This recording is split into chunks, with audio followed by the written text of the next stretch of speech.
Hello and welcome to the LLG Grapevine podcast. You're listening to Helen McGrath, Head of Public Affairs, and Dennis Hall, LLG Bulletin Editor. Hello, everyone. In a week where the ethical lines of misleading Parliament has been getting some serious attention, we focus our attention on last week's events in the local government world. Dennis. Well, Helen, a topic that featured in our governance conference and which remains highly controversial is the reform of healthcare structures and, in particular, the role of local government in those structures. Progress has been slow and practical outcomes very hard to discern. Hence, the government announced late last year the Hewitt Review. Here's where we are now. Let's begin by unravelling the changes that have already occurred. Clinical commissioning groups in the NHS had been formally abolished by the Integration Care Board's Establishment Order 2022, which was made under the provisions in the Health and Care Act 2022. This change paved the way for the establishment of integrated care boards, which were already operating in shadow form at that time. I refer to these as an ICB. On the 1st of July 2022, NHS England established 42 statutory ICBs.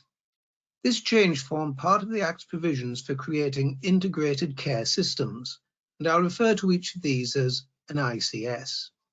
Now, this is important. ICSs are partnerships of NHS bodies, local authorities, and local organisations that work together to plan and deliver health and social care services.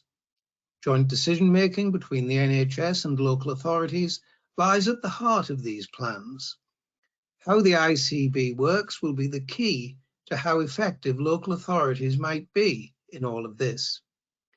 Each ICS has an ICB, which is a statutory organisation which brings the NHS together locally to improve population health and establish shared strategic priorities within the NHS. When these changes were first implemented, it remained to be seen whether they were just a further, perhaps even just a token NHS rearrangement, unlikely to deliver any real change, or whether they in fact represent a material shift towards a more holistic and better integrated NHS. Now, while it's too soon to judge the impact of the changes, an independent review into the oversight of ICSs, the Hewitt Review, was announced on the 18th of November 2022. And this review may shed some light upon the government's ambitions for ICSs and the issues facing them.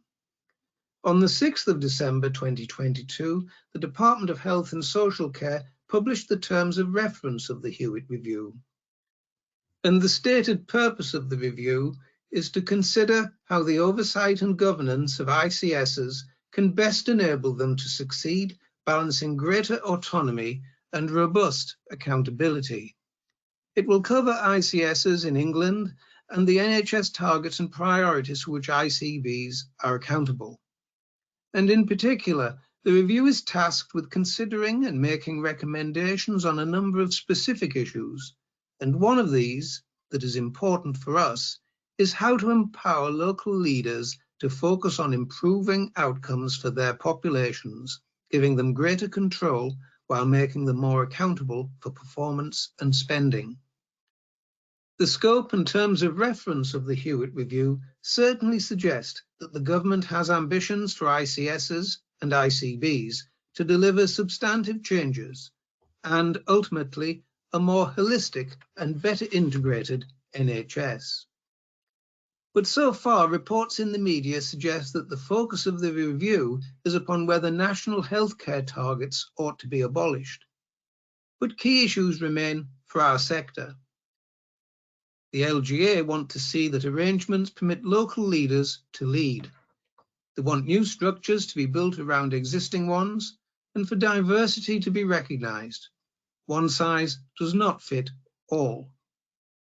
However, what the Hewitt Review's findings and recommendations will be, and crucially, how they will be implemented in practice, remain to be seen. The challenge for governance lawyers and specialists is a daunting one. What should these governance structures look like? What will be the scope and remit of newly created joint decision-making arrangements? What about decision-making and voting? And what are the implications for your council's constitution and existing scrutiny of local healthcare? The Hewitt Review is running to an ambitious timetable, with a final report which was originally expected by mid-March. We will report further on this, so look out for the report on our Twitter feed as soon as it is published. Now, the English Devolution Accountability Framework was published by DLUC on the 16th of March and sets out how areas with devolution deals will be scrutinised and held to account through local scrutiny by the public and by the government. The framework is an element of the broader local government accountability framework, which applies to all local authorities, including combined authorities. Over 40% of the population of England currently lives in an area covered by a devolution deal that sees them elect a mayor every 4 years. Following the 6 new devolution deals agreed since the Levelling Up White Paper was published in February 2022, over half of England will be represented by a directly elected mayor or leader following the May 2024 elections. The accountability system described in the framework, championed by DLUC, will act as a safeguard against unethical behaviour, inadequate performance, and poor value for money for the local taxpayer by placing a focus on transparency and scrutiny. It will ensure that local councillors are empowered to provide effective scrutiny through a new scrutiny protocol, and that local media and residents are able to hold leaders and institutions to account with accessible information about their role and performance of the leaders through plain English guidance and published outcomes showing the progress areas have made.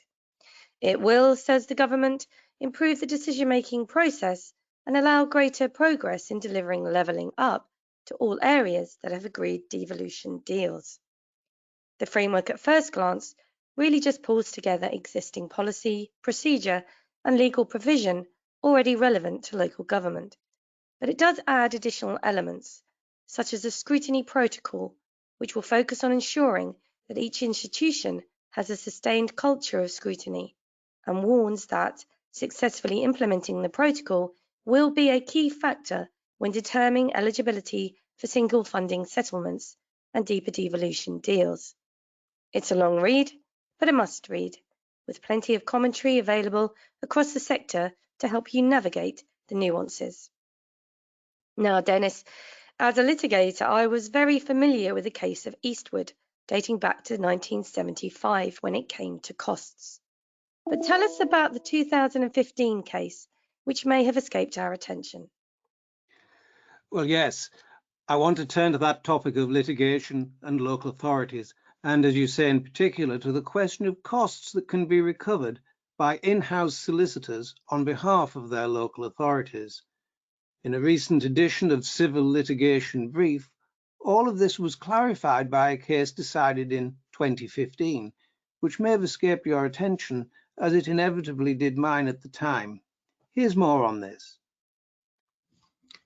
In the 2015 case of Sidewalk Properties against Twin, the upper tribunal of the Lands Chamber considered the issue of the appropriate rates to be charged by an in-house solicitor and the appropriate basis for an inter partes award. Now, these are the key points from the case.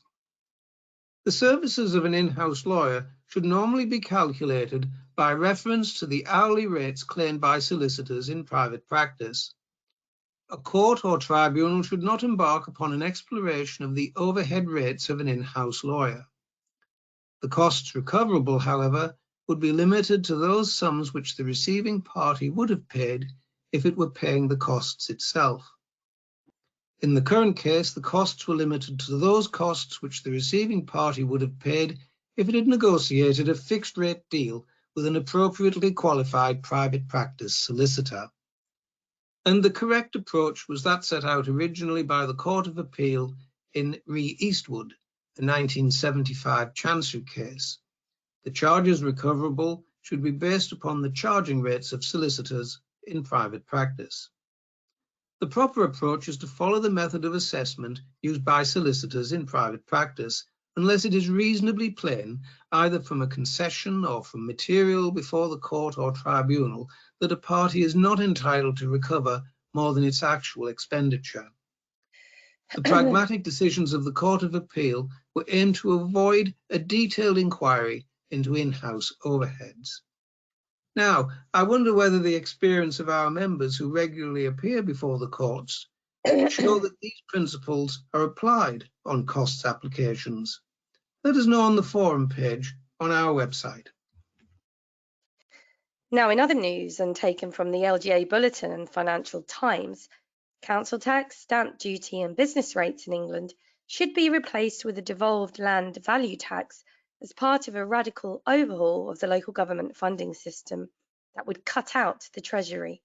A think tank chaired by the former Chancellor, George Osborne, has recommended. The report by the Northern Powerhouse Partnership also called for a new funding model, which would include diverting a penny from employer national insurance contributions towards local infrastructure and transport services, mirroring the French model. Lord Jim O'Neill, Vice Chair of the Northern Powerhouse Partnership, said, "It's time for a new era in English devolution, where we give local areas greater control over their own destiny. Proper fiscal autonomy would bring power and accountability closer to communities while protecting local economies from shifting sands in Westminster and allowing us to focus on the fundamental barriers to productivity." Sticking with the theme of finances, I understand there's much concern about the government's commitment to investment in the justice system. Dennis. Indeed, there is. My final story turns to the spring budget, inevitably. And what did it do for our legal system and our justice system? The spring budget was a missed opportunity for the government to provide desperately needed investment in the justice system, the Law Society recently said.